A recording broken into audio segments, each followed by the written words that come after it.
इरडोफ के इस क्वेश्चन में देखिए क्या बोला गया है, एक इक्विलैटरल ट्रायंगल है और इस इक्विलैटरल ट्रायंगल के वर्टिसेस पे तीन ऑब्जेक्ट्स हैं या तीन पार्टिकल्स हैं, कैसा भी आप बोल सकते हैं।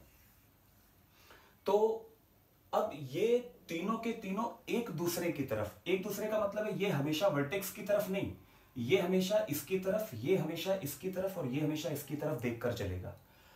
अब जब ये चलना शुरू करेंगे तो बोला गया है कि ये तीनों आपस में मिलेंगे कहां। देखिए इनका चलने का तरीका क्या होगा, जैसे ये थोड़ा सा आगे बढ़ा तो शुरुआत में तो इसका पाथ ये था क्योंकि ये पार्टिकल इधर था, जैसे इसने डायरेक्शन बदली तो ये क्या करेगा, अपनी डायरेक्शन बदल लेगा। ठीक है, ऐसे ही ये क्योंकि इसको देख के चल रहा था, जब ये यहां पर आएगा तो ये अपनी डायरेक्शन बदल लेगा। तो ये हमेशा एक दूसरे की तरफ चलेंगे। अब जो इनका पाथ होगा, कई बार अगर आप ऊपर से टॉप व्यू ले इस एक्सपेरिमेंट पे और लगातार स्नैपशॉट लेते चले जाएं, तो कई सारे स्नैपशॉट आप लेंगे तो आप देखेंगे इनका मोशन कुछ इस तरीके का दिखेगा और ये सारे के सारे इक्विलैटरल ट्रायंगल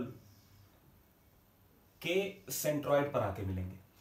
और जब भी आप इनको मिलाने वाली लाइन ऐसे ड्रॉ करेंगे तो आपको फिर से एक इक्विलैटरल ट्रायंगल मिलेगा, कई सारे इक्विलैटरल ट्रायंगल ही मिलेंगे। यानी कि हमेशा चलेंगे इक्विलैटरल ट्रायंगल पर ही और हमेशा एक दूसरे की तरफ चलेंगे। जैसे यहां पर इसके पास वेलोसिटी अगर v0 है तो इस समय इसके पास वेलोसिटी v0 और इस समय इसके पास वेलोसिटी v0, ये पैरेलल नहीं होंगे, धीरे धीरे बदल रहा होगा एंगल। और ये हमेशा यहां पर v0 से, जैसे ये शुरुआत तो v0 से ही कर रहा है। तो आप देखिए जब भी कैसा भी ट्रायंगल हो, हम जनरल बात करें, ये और ये पार्टिकल कभी चलते चलते कुछ ऐसे भी आ जाएंगे तो ये v0 और ये 60 डिग्री पर v0 से ही चल रहा होगा और धीरे धीरे ये ट्रायंगल जो है वो छोटी साइड का होते होते होते सेंट्रॉइड पे आके तीनों मिल जाएंगे तो ट्रायंगल हो जाएगा जीरो।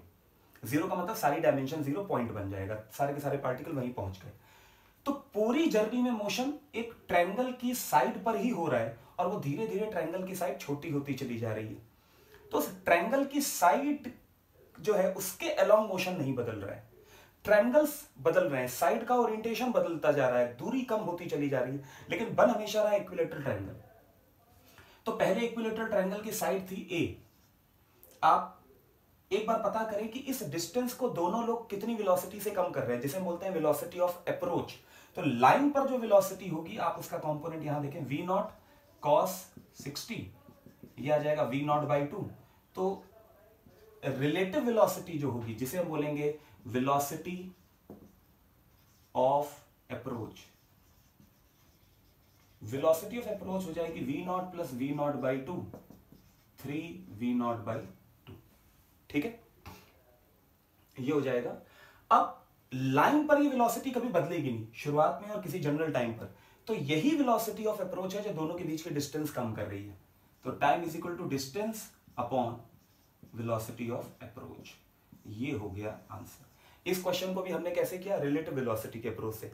अगर किसी क्वेश्चन में दो या दो से ज्यादा ऑब्जेक्ट चल रहे हैं, अगर हम ऐसे क्वेश्चन को रिलेटिव वेलोसिटी से करते हैं तो क्वेश्चन को सॉल्व करना इजी हो जाता है। नोट कर लीजिए।